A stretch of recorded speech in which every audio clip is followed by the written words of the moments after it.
One of the things that frequently um, concerns me, or is a kind of a lifelong issue of mine, is the importance of love and the generally vague, nondescript, non-careful uh, use of the word. It shows up everywhere. It shows up carelessly. It's rarely defined. People often presume they're loving. People often presume that there's no kind of self-discipline or training involved in the development of this capacity, and yet even the simplest capacity, like how to change the oil in your car or something like that, um, people understand that not everybody can do it instantly, and yet people presume themselves capable of love uh, without any sense of needing to work on it or train it or develop it. And similarly, there's I rarely hear any very careful or close analysis of this absolutely all important dimension or element in our lives.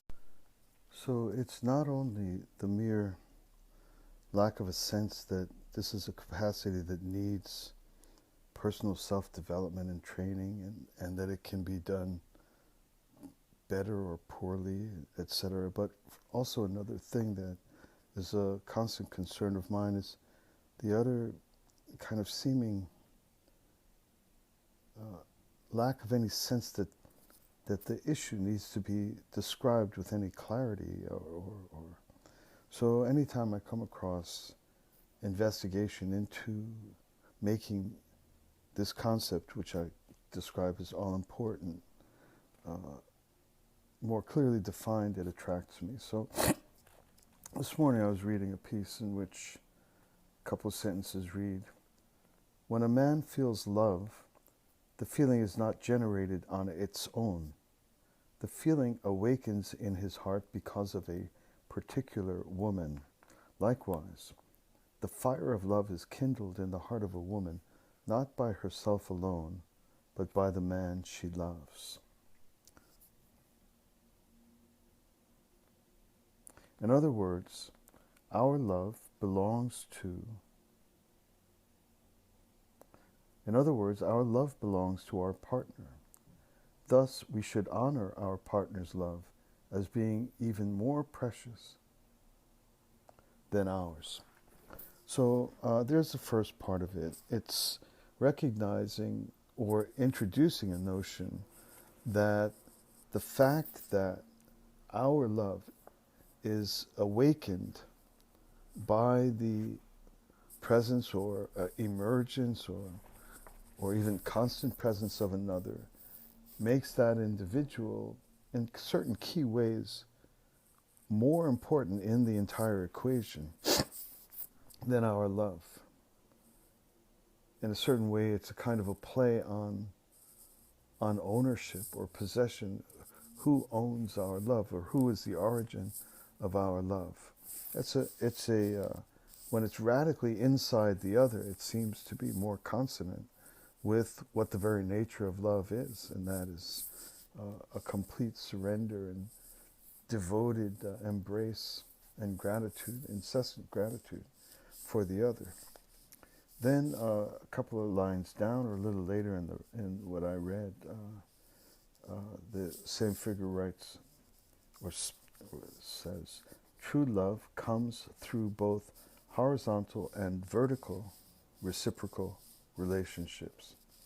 A horizontal relationship of true love is gradually elevated in a vertical direction until it eventually reaches the pinnacle. And in this position, everything is synthesized, everything is embraced, everything is crystallized into love, and everything blooms. This is why all beings in the universe want to be transformed in love and live in the midst of love. We are born for the sake of love, to live for the sake of love, and finally to die for the sake of love."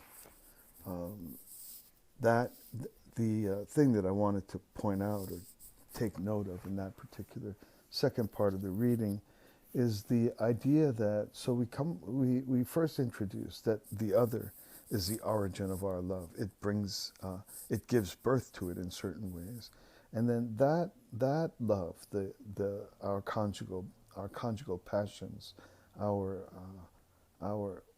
unbound attraction and longing for the object of our love, that is in a way a horizontal love. It's because it's characterized by radical equality.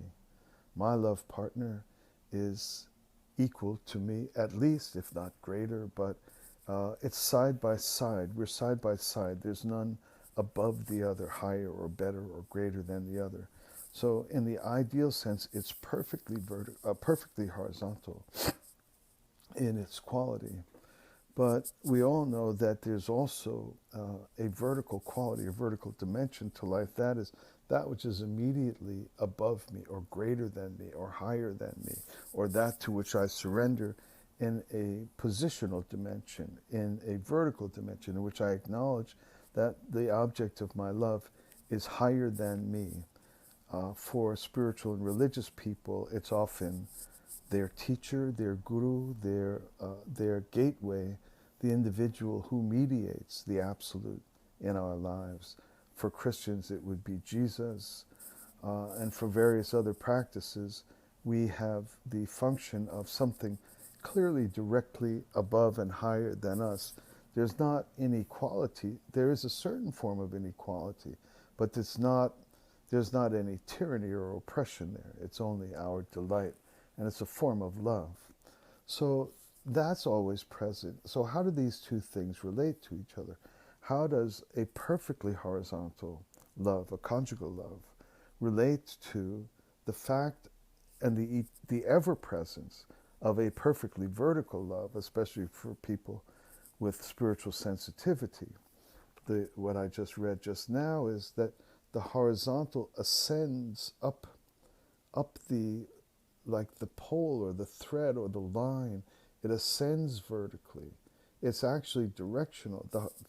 The paired bond of horizontal love, the conjugal love, is not just a static or aimless relationship, but rather it traverses a very specific and exact line, every bit as directional as our horizontal love. And so as a couple, we are moving upward, upward, upward. We're never the same 2 days in a row. It's not a purposeless relationship. It doesn't just simply delight in the fact of loving one another, but that love brings us higher, higher, higher, higher, higher, until the maturation and development, evolution, and quality of our love ascends to a pinnacle. It ascends to a bond with the origin of love. For theists, it's God. God is love. And there's no reason that my love for my wife should be anything other than moving toward that pinnacle, that center. If my wife and I can say we are love, it should be we are love, not we have love, but we are love. So says God. God is love. So our bond ascends in a vertical movement. It grows as we invest in one another, and then finally this synthesis at the pinnacle is identified as the wellspring of that very love to which all things on earth aspire. So thanks for listening.